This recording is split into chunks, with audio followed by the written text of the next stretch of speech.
Bismillahirrahmanirrahim. Assalamualaikum warahmatullahi wabarakatuh. Padang mahsyar terhampar luas, panas garang, tidak ada tempat duduk. Hamparan padang mahsyar waktu itu putih, kata Rasulullah, pasir yang putih, lurus, datar, luasnya tidak seperti tidak ada ujung dan tidak ada tepi. Manusia bingung nak buat apa. Lalu dalam waktu yang tidak jelas, bukan sehari dua pak, dipanggang oleh terik matahari, bukan sehari dua, bukan semalam dua malam karena tidak ada malam, bukan sebulan dua bulan, bukan setahun dua tahun, puluhan tahun, bahkan ratusan tahun sampai ribuan tahun di padang mahsyar nggak jelas mau buat apa. Akhirnya manusia panik, seluruh jin dan setan panik. Mereka meminta dengan penuh harap, apa yang mesti kita buat? Seluruh manusia berkata, bagaimana kalau kita datang pada nenek moyang kita Adam alaihissalam, kita minta agar dia mendoakan acara padang mahsyar dimulai. Datanglah manusia yang ada kepada Nabi Adam, wahai atuk moyang kami, wahai Adam, sudah lama kami di padang mahsyar, tak jelas dan tak tahu apa yang akan berlaku dan terjadi. Tolong doakan kepada Allah Rabbul Alamin agar acara dimulai. Adam berkata, bagaimana saya akan mendoakan untuk kalian kepada Allah? Saya sendiri pun hari ini entah selamat entah tidak. Dulu saya dilarang oleh Allah agar jangan mendekati pohon di dalam surga, ternyata malah saya makan buahnya. Hari ini saya selamat atau tidak? Pak, wallahi, demi Allah, Bapak Ibu, saat itu tidak ada orang yang berpikir tentang amal solehnya dulu. Sudah tidak ada. Orang hanya mengingat dosanya saja. Setiap orang hanya ingat dosanya saja. Orang lupa kalau dia dulu pernah haji, orang lupa kalau dulu dia pernah sholat, dia pernah puasa, lupa, yang dia ingat hanya dosanya saja. Adam berkata, maaf, saya tidak bisa mengapa-apa, tidak bisa membantu kalian, tidak bisa mendoakan kalian. Oh nafsi, wah nafsi, wahai jiwaku, wahai diriku.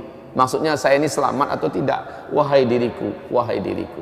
Pergilah kalian kepada Ibrahim, dia adalah Khalilullah, dia adalah teman Allah. Mintakan agar dia yang berdoa kepada Allah. Semoga acara di padang mahsyar dimulai. Manusia pun berbondong-bondong meninggalkan Adam menuju mencari Ibrahim. Saat berjumpa dengan Ibrahim, mereka memohon dengan permohonan yang sama. Sama jawaban Ibrahim. Dulu di dunia saya telah berdusta sebanyak 3 kali. Hari ini saya tak tahu lidah yang telah berdusta ini ketika berdoa Allah dengarkan atau tidak. Jangan-jangan saya pun tidak selamat. Minta maaf, saya tidak bisa membantu kalian apa-apa. Saya tidak bisa.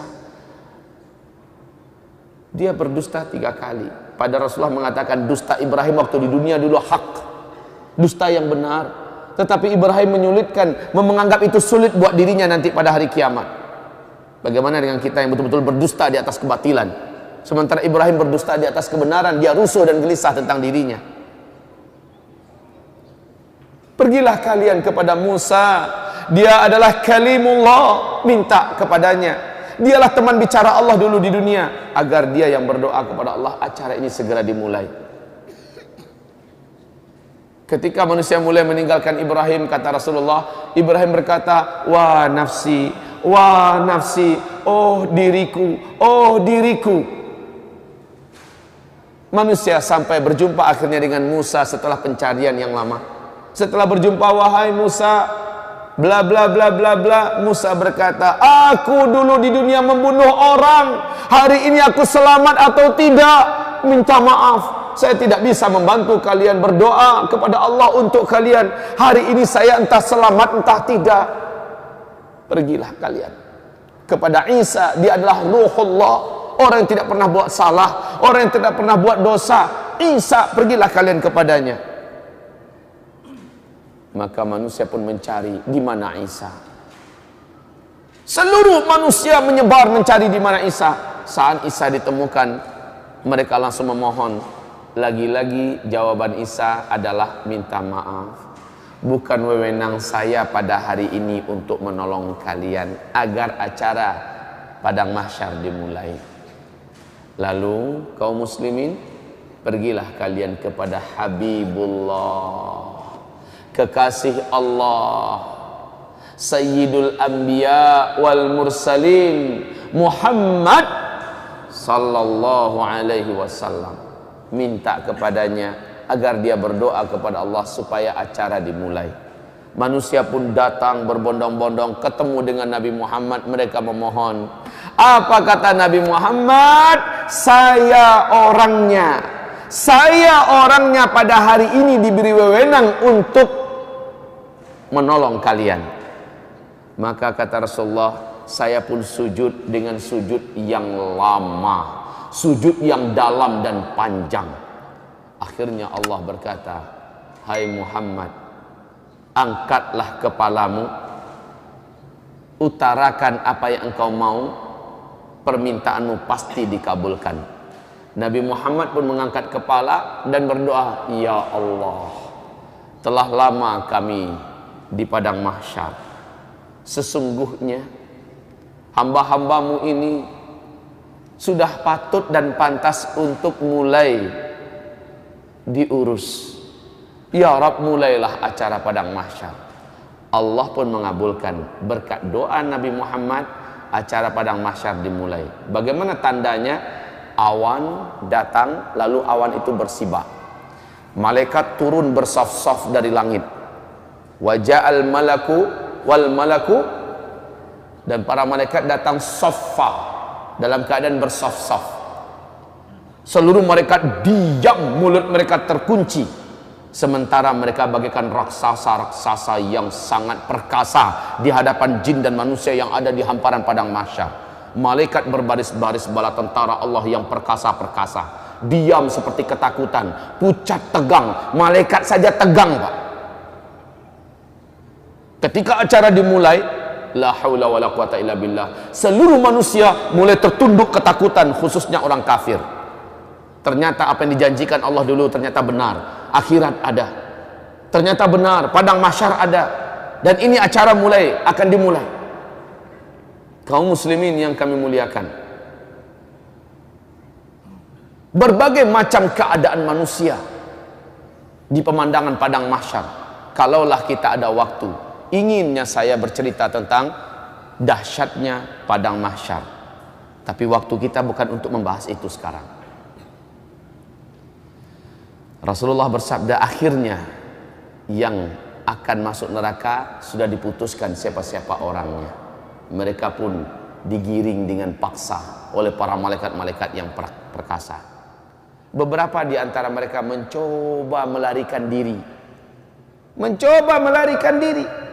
Di mata malaikat, yang mencoba melarikan itu ibarat kutu-kutu kecil. Kemana mau lari? Disentil kembali. Ada yang diambil, ditendang. Kaum muslimin yang kami muliakan, akhirnya mereka diseret, lalu dibawa dan dilemparkan ke dalam neraka. Sementara orang-orang beriman dan orang munafik mengalami hisab. Mengalami hisab. Setelah proses hisab, dinampakkan amalan mereka, ditanya. Setelah itu mereka ditimbang amalannya. Setelah itu mereka digiring untuk menuju ke suatu daerah yang maha gelap. Daerah tersebut diawali oleh pintu yang maha besar, bab. Di dalam surah Al-Hadid Allah ceritakan pintu itu di bagian luarnya terang, di bagian dalamnya gelap. Manusia disuruh masuk. Ketika mereka masuk, gelap gulita. Khusus orang yang beriman langsung bercahaya tubuhnya. Ada yang cahaya satu orang sebesar gunung besar cahayanya. Langsung terang benderang. Padahal dia satu orang. Ada yang satu orang hanya sebesar bukit cahayanya. Ada yang satu orang sebesar onta cahayanya. Ada yang satu orang, kata Rasulullah, hanya sebesar tangan ini cahayanya. Ada yang satu orang hanya sebesar jari telunjuk saja cahayanya. Ada yang satu orang sebesar ruas kukunya saja cahayanya. Ibarat lampu yang kecil itu, sebesar itu yang dia punya. Di kegelapan itu dia mengandalkan cahaya yang dia punya. Orang munafik tidak ada bercahaya sedikit pun dalam kegelapan. Orang yang bercahaya dapat berjalan dengan cepat menuju ke titian, menuju ke sirat yang membentang antara padang mahsyar dengan ujung daripada ngangaan neraka jahanam yang menuju ke pintu surga sana. Mereka meniti. Kata Rasulullah, luasnya ngangaan neraka jahanam itu, ngangaan tahu sih? Hah? Lubang. Luasnya kata Rasulullah, seandainya seluruh galaksi yang ada, seluruh apa yang ada di alam semesta dimasukkan ke dalam muat, saking besarnya Pak. Bayangkan jauhnya titian yang harus ditempuh. Sementara di bawahnya, kalau ada yang terjatuh kata Rasulullah, 70 tahun lamanya melayang di apa? Baru nyampe di dasar. 70 tahun lamanya. Kaum muslimin yang kami muliakan, hamparan yang ada tergantung pada amal orang. Ada yang hamparannya besar dan luas, dia bisa melaju dengan kecepatan tinggi. Rasulullah bersabda, orang-orang bergelantungan kebanyakan. Nampak di pandangan, satu orang itu punya satu titian, bukan satu titian untuk bersama. Satu orang punya satu titian. Titian itu tergantung pada amalnya. Ada yang titiannya menjadi kecil dan setajam mata pedang. Itu yang harus ditempuhnya. Sementara orang yang macam ini adalah dosanya banyak dulu di dunia dan dia seorang yang beriman kepada Allah. Dosanya banyak, amalnya sedikit. Sementara kata Rasulullah, di atas titian itu dari bawah menyambar semacam kail dari api, menyambar. Menyambar-nyambar. Sementara dari atas menyambar lagi yang lain. Betul-betul dalam keadaan diuji. Dan kaum muslimin, panasnya hawa dan asap neraka jahanam itu gelap Pak. Gelap. Kata Rasulullah, sepanas-panas api yang Allah ciptakan adalah api neraka. Api yang paling panas itu berwarna hitam gelap. Orang berjalan, api di bawah panas. Bapak kebayang nggak? Pernah coba nasi yang sedang menggelegak, buka tutup periuknya, lalu hamparkan di atasnya pensil antara, coba jadikan ibarat jembatan, jalankanlah jari bapak seperti itu, agak santai. Sementara nasinya menggelegak, gimana rasa panas? Hah? Mungkin kita akan menjerit, kesakitan, kepanasan. Itu baru menggelegaknya nasi yang kita rebus, beras yang kita rebus. Bagaimana dengan panasnya asap api neraka? Wedus gembel yang pernah menghanguskan Bah Marijan, waktu bertiup kemarin itu panasnya 600 derajat Celcius. Apapun yang dilewatinya masak langsung Pak, angus. Itu baru wedus gembel Gunung Merapi. Bagaimana dengan dari dasarnya kawah neraka jahanam? Makanya para sahabat menangis dan menggigil membayangkan nasib mereka. Wa im minhum illa wariduha. Tidak ada satupun dari orang-orang yang hidup di bumi ini yang beriman kepada Allah illa melainkan pasti akan sampai ke neraka dan melewatinya. Para sahabat berkata, ya Rasulullah, berarti kami akan masuk neraka. Kata Rasul, bukan, tapi kamu akan melewati neraka itu di atasnya. Panasnya tetap Pak terasa, bagai dipanggang. Gak mampu dibayangkan, bagai dipanggang. Sehingga kata Rasulullah, orang nyampe seberang sana agak seperti hangus bentuknya. Orang nyampe seberang sana, yang selamat nyampe seberang, agak seperti hangus. Ya Allah, siapakah yang paling beruntung? Yang paling cepat melaju di atasnya. Dari awal titian ini ke ujung sana, kal barqil khatif, seperti kilat yang menyambar. Seperti kilat yang menyambar. Bapak tahu kecepatan kilat berapa? 300.000 km per detik. 300.000 kilometer per detik. Kalbarqil khatif. Yang paling cepat siapa? Orang-orang yang masuk surga tanpa hisab. Kata Rasulullah, dari titian ini ke titian sana hanya seperti dia mengerjepkan pandangan matanya. Seperti ini, satu kali kerjep dia udah nyampe seberang. Nah, selain mereka adalah orang-orang mukmin yang sebenar-benar beriman. Mereka lah yang banyak amal soleh, yang taatnya luar biasa, anti terhadap maksiat dan dosa. Dan mereka-mereka ini seperti kilat yang menyambar. Nah, pertanyaan, seberapa cepat sih kilat yang menyambar? 300.000 km per detik. Tahukah Bapak, di alam semesta kita ini yang sudah ketemu lebih dari 100 miliar galaksi. Mari kita sekarang berfantasi sebentar dalam 300.000 km per detik. Ini kecepatan cahaya. Satu galaksi, garis diameternya dapat ditempuh, satu galaksi garis diameternya dapat ditempuh oleh cahaya, satu diameter ya, satu galaksi per satu galaksi. Kita galaksi apa namanya? Hah? Galaksi Bima Sakti. Nama galaksi kita adalah galaksi Bima Sakti. Satu galaksi garis diameternya menghabiskan perjalanan 50.000 tahun cahaya. Satu galaksi yang ketemu sekarang sudah lebih dari 100 miliar galaksi. Ya, dapat bayangkan. Sementara seluruh galaksi yang ada di alam semesta dapat dimasukkan dalam ngangaan tadi, lubang neraka jahanam. Bayangkan betapa jauh perjalanan walaupun dengan kecepatan cahaya. Ini yang dititi, Pak. Kasihan yang amalnya minim. Maka kata Rasulullah, ada yang nanti merangkak di atas titian, dia merangkak. Ada yang bergelantungan. Berapa lama dia akan habiskan perjalanan? Nggak kebayang. Makanya kata Rasulullah SAW kepada Bunda Aisyah, seseorang tidak akan peduli dengan siapapun yang pernah hidup bersamanya dulu di dunia dalam 3 keadaan nanti di hari kiamat. 1, ketika dia sedang dihisab. 2, ketika sedang ditimbang. 3, ketika sedang dititian. Dia akan tidak peduli dengan siapapun. Dia hanya akan peduli dengan dirinya sendiri. Kaum muslimin yang kami muliakan, ya Allah, tidak terbayangkan oleh kita berapa lama dia harus berjalan di atas titian itu. Sungguh hanya amal soleh kita lah yang mampu membuat kita mempunyai kelajuan, Pak.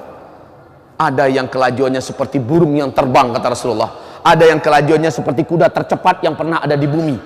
Ada yang lajunya dia berjalan di atas titian itu seperti orang lari kencang. Ada yang maraton, ada yang jalan dalam keadaan terseok-seok, ada yang sambil merangkak, dan ada yang bergelantungan, dan banyak yang berjatuhan, Pak. Bapak bayangkan, pernah enggak Bapak bergelantungan jarak 50 meter saja?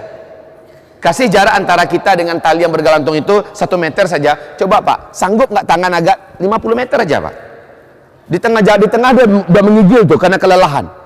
Lalu lama-lama kita akan lepaskan karena udah nggak sanggup, ya kan? Masya Allah. Biasanya orang-orang militer, orang-orang TNI, orang-orang yang latihan berat di angkatan darat dan lain-lainnya merasakan betapa beratnya ketika menyeberang itu, Pak, menyeberang pakai tali yang dengan ala militer ya. Di tengah aja, Pak, 20 meter udah akan merasakan kelelahan habis tenaga. Maka kata Rasulullah, akan banyak yang berjatuhan dari umat beliau, masuk ke dalam neraka, berjatuhan. Bapak bayangkan, siapakah kita? Bayangkan, apakah tidak mungkin kita salah satu di antara yang jatuh itu? Bayangkan, apa andalan kita? Amal apa yang baru kita punya? Bayangkan, sudah hebatkah kita dengan sedekah-sedekah kita yang belum seberapa? Sudah hebatkah kita dengan puasa kita? Sudah hebatkah kita dengan kesalahan-kesalahan yang belum seberapa? Bagaimana kalau itu tidak Allah terima? Sementara titian begitu berat akan diseberangi. Jangankan Bapak, saya sendiri pun belum tentu akan selamat. Wahai hamba-hamba Allah yang kami muliakan, beratnya keadaan dalam titian. Sampai di seberang, Rasulullah sudah menunggu, ya Allah. Rasulullah sudah nunggu. Rasul melihat umatnya yang sudah mendekat. Dikit lagi, hai umatku, dikit lagi, hai umatku. Rasul berdoa, ya Rabb, Ya Rabb salim salim, Ya Rabb salim, ya Allah selamatkan ya Allah, sedikit lagi hai umatku, sedikit lagi. Dipanggil oleh Nabi, ada yang mampu sampai ke seberang, ada yang udah dekat, tinggal beberapa meter, tergelincir jatuh. Ya Rabbana, yang nyampe ke seberang seperti hangus, hitam-hitam seluruh tubuh dan wajah mereka. Panasnya titian harus mereka jalani, Pak. Ibu, bayangkan kehidupan yang sebentar ini, yang paling-paling hanya 60 tahun, yang paling hanya 70 tahun. Kita gadaikan kehidupan abadi yang penuh dengan tantangan dan beratnya ujian serta musibah besar di dalam neraka. Hanya gara-gara fulus, hanya gara-gara syahwat, hanya gara-gara benda yang ada di selangkangan paha kita. Bayangkan itu kaum muslimin. Bagaimana kita? Bahkan para nabi pun tidak yakin mereka akan selamat.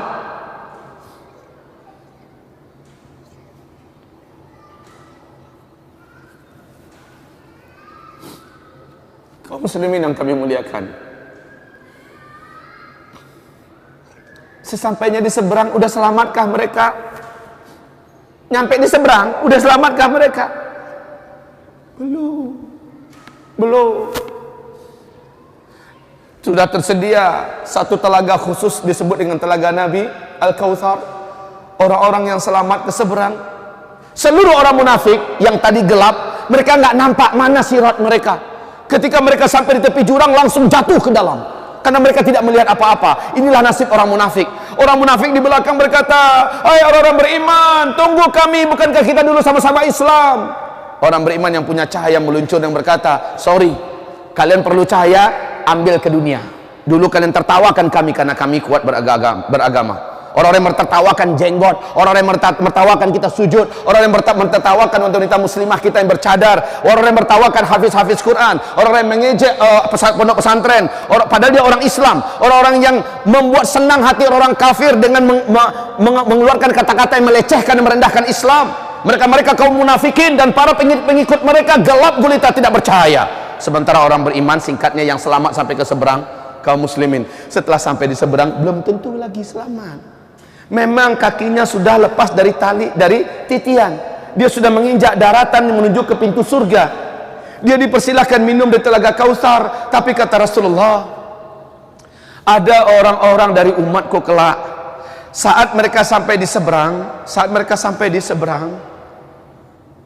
aku membagi-bagikan minuman dari telagaku. Air dari gelas-gelas yang ada di tepi telaga itu sangat banyak, umat Nabi bisa mendapatkannya. Tapi ketika ada orang-orang tertentu ingin mendapatkan, dia didorong oleh malaikat, dicampakkan jauh-jauh. Mendekat lagi dia didorong oleh malaikat, dicampakkan jauh-jauh. Padahal dia haus, ingin minum.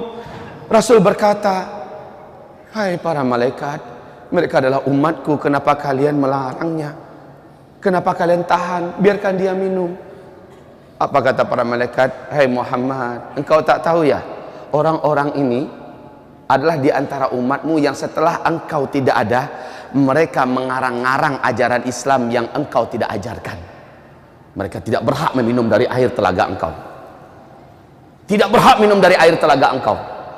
Rasakan saja hausnya. Sementara yang dapat minum langsung hilang hausnya seumur-umur. Dan dia bisa menyiramkan ke kepala, maka menjadi segar dan bersih, hidup muda menjadi belialah kembali fisiknya, menjadi indah, bersiap-siap menuju surga. Belum, masih di seberang, belum lagi ke pintu surga. Apa kata Rasulullah? Tahukah kalian siapakah yang bangkrut dari umatku? Sahabat berkata, yang bangkrut itu ya Rasulullah, orang yang nggak punya duit, hartanya tandas, bangkrut habis, pokok habis, semua yang ada juga habis. Itu yang bangkrut. Bukan, kata Rasul. Yang bangkrut dari umatku adalah orang yang di dunia dia sholat, dia puasa, dia zakat, dia sedekah, dia punya amal soleh ini, amal soleh itu, tetapi di dunia dia banyak menzalimi orang, dia banyak melakukan kecurangan, dia banyak tipu orang, dia banyak fitnah orang, dia pukul orang, mentang-mentang dia kuat, mentang-mentang dia bos, dia tindas orang, mentang-mentang dia mentang-mentang. Nah, orang-orang ini kata Rasulullah, ketika mereka sampai di seberang, di titian seberang, orang-orang berdatangan di hadapan Allah menuntut keadilan. Ya Rabb, Ya Rob, dulu hamba di dunia adalah anak buah si Anu. Dia pukul saya dulu ya Allah, mentang-mentang saya tidak bisa melawan dan saya tidak salah. Saya hari ini minta ya Allah, itu bukan di padang mahsyar ya, tetapi di setelah penyeberangan. Maka kata Rasulullah saat itu Allah ambilkan pahala si fulan ini, diberikan kepada orang yang dulu dizaliminya di dunia. Ditimbang berapa kezaliman dia dan berapa pahala yang pantas sebagai penggantinya, diambil diberikan pada si fulan. Si fulan ini pergi, dapat dia tiket surga yang lebih tinggi dengan amal kita, tambah naik ke dia. Datang lagi yang lain, ya Rob, dulu dia memfitnah saya, gara-gara dia saya istri saya minta cerai, gara-gara dia saya ditangkap oleh pemerintah, gara-gara dia